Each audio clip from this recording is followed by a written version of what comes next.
Okay. Look how far we've come. We've come really far. Now, here's the very first one that I built. The very first one that I built before I started this video series. I just built one out and thought, oh, this would be a great series to do. So I built this one. Turned out excellent. So then I built these two. This one up here is the one that's farther ahead, and it's basically about done. We haven't finished the final where we check to see if it has any shorts in it. Still got to do that. This one down here, we need to fix the frog. But before we do that, we're going to add the guardrails. Now, let me show you something. This is the way I like guardrails. See how long mine are? I like those. Everyone else would tell you to do not do that, because those of you that ballast your track will have no end of trouble with guardrails like that. But since I don't put ballast in my track,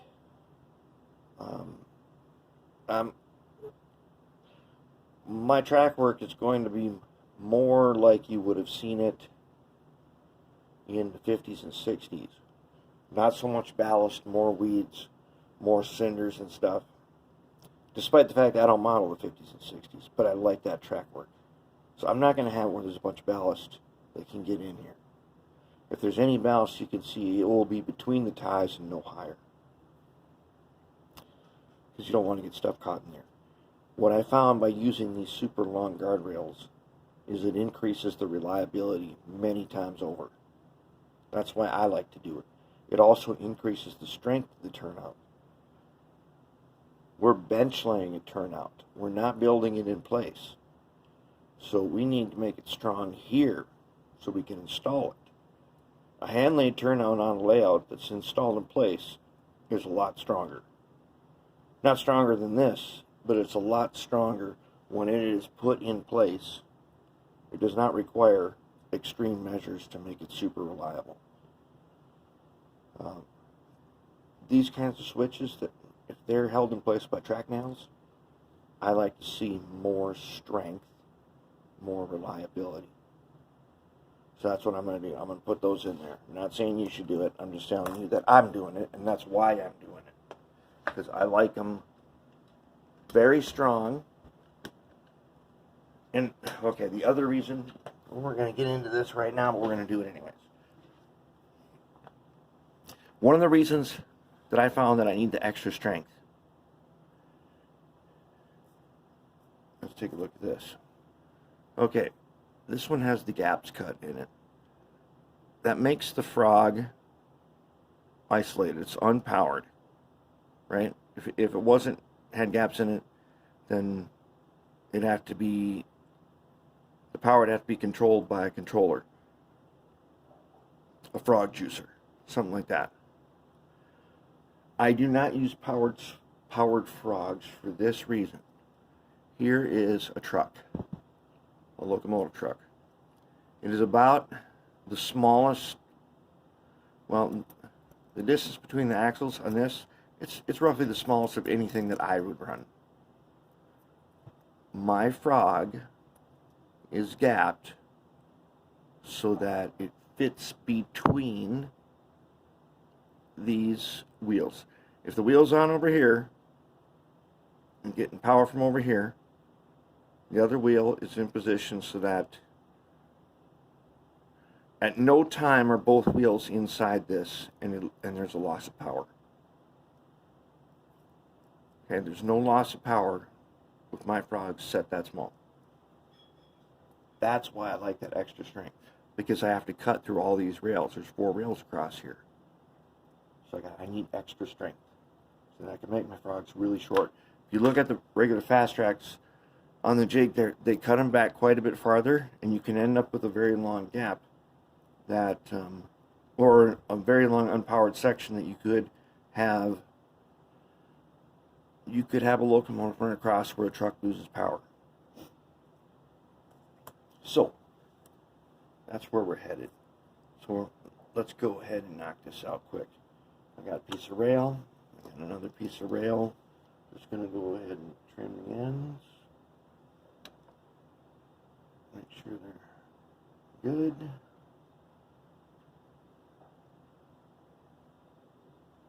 Ooh, that's a tricky one. Okay, there we go. All right, now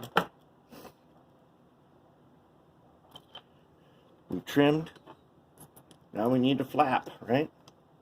Because we're going to tin. And then we're going to lock it down. So let's go ahead and flap this bottom side. Gives us a nice surface for the solder to stick to.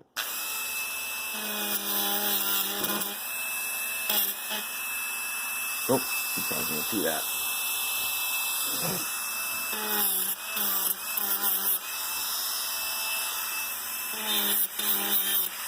Okay, that's one.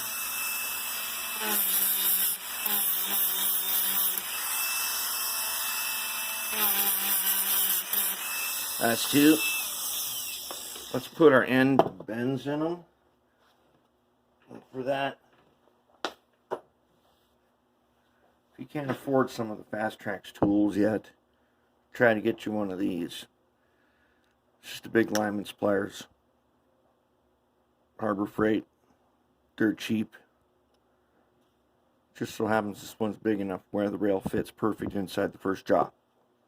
And I can just go ahead and bend it like I like it.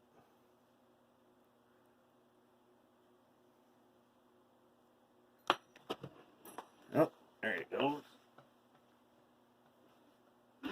That's one. Make the next bend here.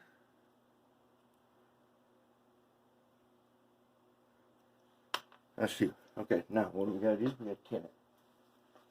So let's go ahead. Let's go ahead and take our acid paste. Bring in a little bit of it and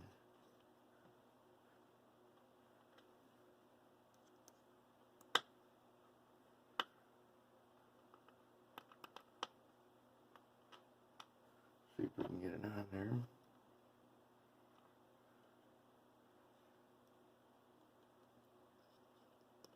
Okay, that's one.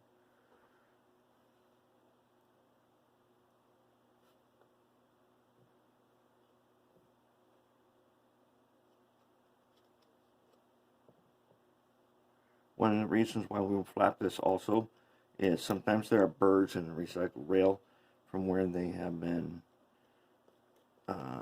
especially if you get them off fiber ties. The little steel brackets that hold them onto fiber ties will leave a crimp in the bottom of it if they were done really tight. Alright. Let's get this thing tinned.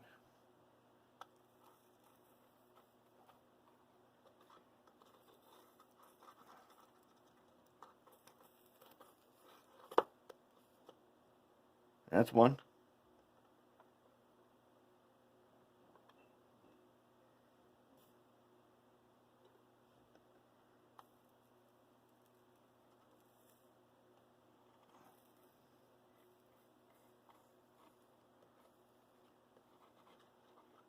That's two. Tinned up.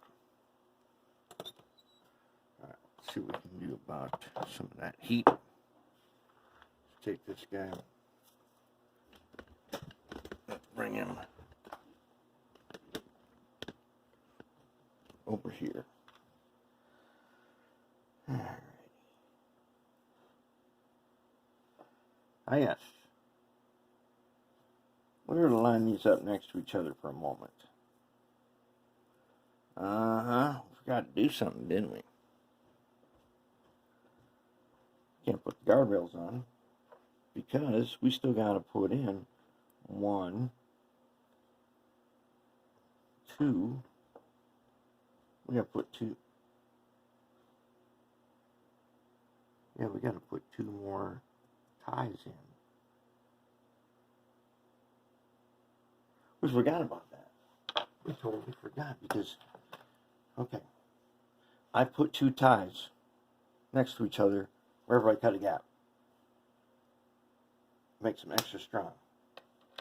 How did I figure this out? By having them come undone on my layout. Which is not fun. No matter how good you build them, you need to have strength in them.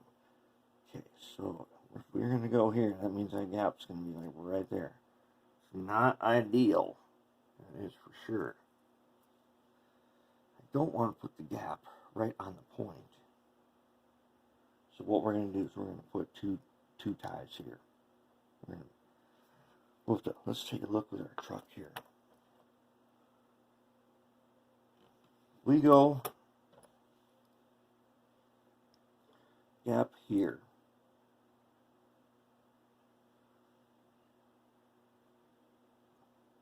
We could probably make it here. Means we need 1 tie there. So for sure we need 1 tie there. Let's put that guy on. Now this time I'm just going to go underneath. Since I know where.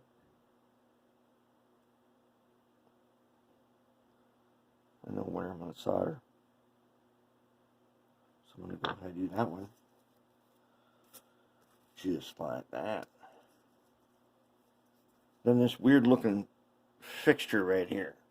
It's going to start to look a little more. Right now it looks like a bunch of people didn't know what they were doing when they laid this thing down. But it turns out that they did. You just seen it before it's cleaned up. Alright. Let's go ahead and what do we do now? We lock it down. We lock it down and then we can get back to guardrails.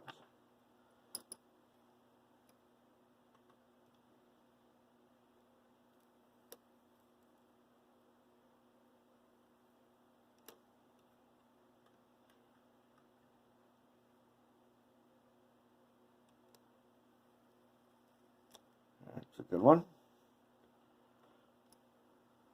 Let's see if we can get in here.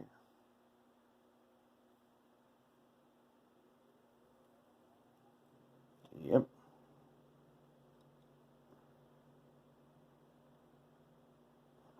This piece here is going to go away. But for cutting purposes, we're going to lock them down for the moment.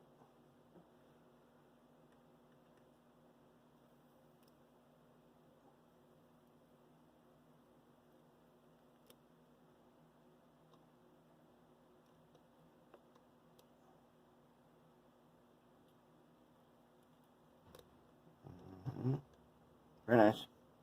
Alright, that guy's in. Next, we're going to need to make a spot where we can cut the other gap between 2 soldered ties.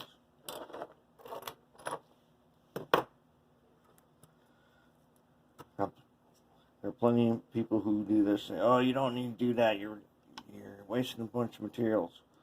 These materials don't cost enough to be considered waste. PC board ties are not that expensive. They are definitely affordable. Another thing is, oh, you don't need to do that because the other ties will support the weight. I'm not worried about supporting the weight. Other ties will support the weight. What we're worried about is through usage that the little ends come off, come unsoldered. And you know how that happens? When the rails heat up. How do the rails heat up? When somewhere down the line there's a short, suddenly you get a little bit of a hot rail. Well, do that enough times and it will come unsoldered.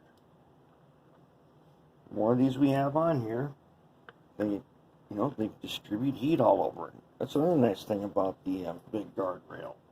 It absorbs some heat.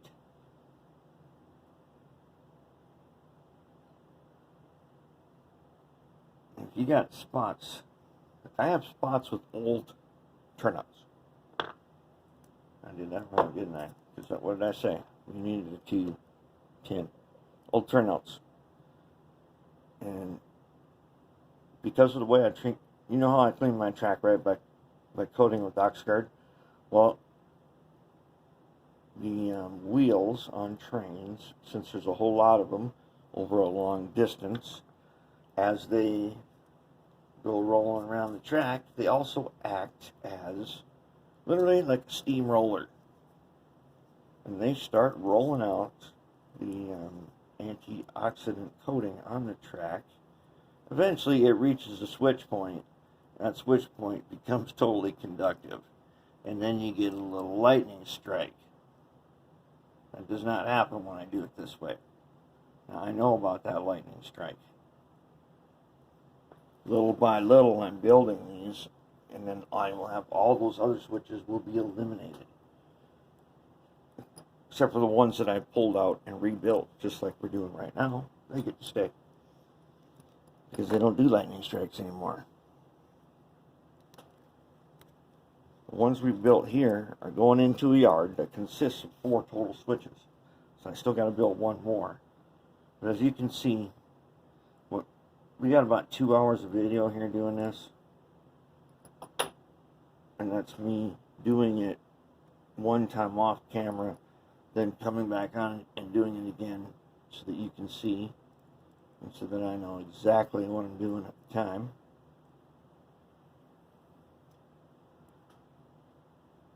I can build these really fast now. Probably less than an hour for 2 of them. And that means we're getting really fast. I suspect that when I get really good at this, if I have pre-processed almost all the materials and start to make things that tell me how long each rail I should cut is exactly.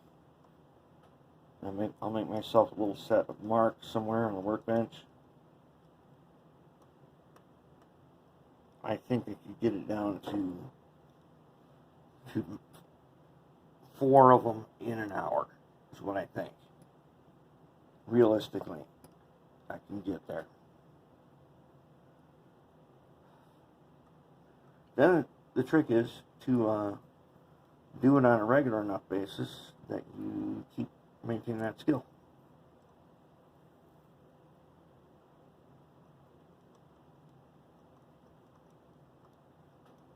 And if you are building a layout and you're doing this,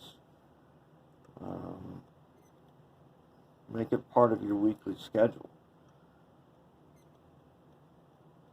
We're talking about if you practice this, you do 2 of these first time. After that, you should be able to sit down at your workbench, put on your nightly TV or whatever you're watching, and knock out 2 more.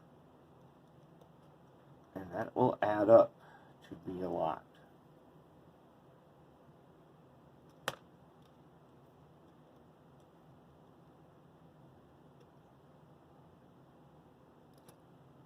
I believe we're locked in. Alright, it may be excessive on PC board ties, but each turnout's different. I still haven't really used up my allotted amount here. That's how much I still got left over, not including the couple of them that launched into outer space when I was cutting them off of here. They'll get found later. Alright, now let's get back to these guardrails. Okay, so let's go ahead and hit each one of these ties with our stuff.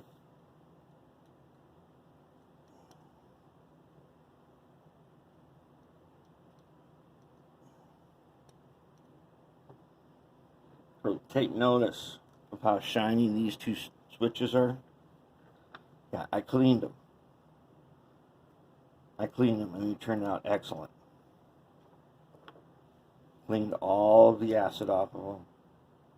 All of the sludge and stuff that happens when you're building these up. Okay, now here's a trick. I'm going to put this in here, and there's a good chance I'm going to come back and be adjusting it as I fix the frog. And the reason for that is, if the frog is giving you trouble, you're not getting a good, you just can't seem to get the, wheels to roll through it the right way, adjust the guardrail. If you adjust the guardrail, you can force the wheels to go through the frog exactly the way you want them to. And you can basically set the tolerance. You can make it tight. I suggest not making tolerances too tight. Or you can loosen them up a little bit. Don't have them too loose, because then wheels that are not engaged, wheels that are not engaged and they're way out should derail here. And that should be a first thing to check is, are the wheels engaged? You want it at least that tight to make sure that they're not, that these things are catching problems. There we go. But if you can loosen up the guardrail a little bit and make sure the wheels run through it. That's what I did on this one. It works awesome, as you saw already. I made this thing long enough, it makes sure that all wheels, 3 axles, 2 axles, go through here without picking the point at all. And they stay out of track. That is a good thing. Alright, let's get this other guy out here. Yep. Extra long guardrail. Not for everyone. In fact, it's not for most of you. You're going to ballast it. It's never going to work. So, what? If you need a reliable switch that's not going to work, that's not going to be seen, that's the way to go right there. If this switch is not going to be seen and has to be totally reliable, make the dang guardrail bigger. You've seen those bridges that have rerailers made out of rail on them. Looks like a diamond in the middle. That is a real thing. And there's no reason you can't use that same concept all over the place. That is where I got the idea for this, by the way.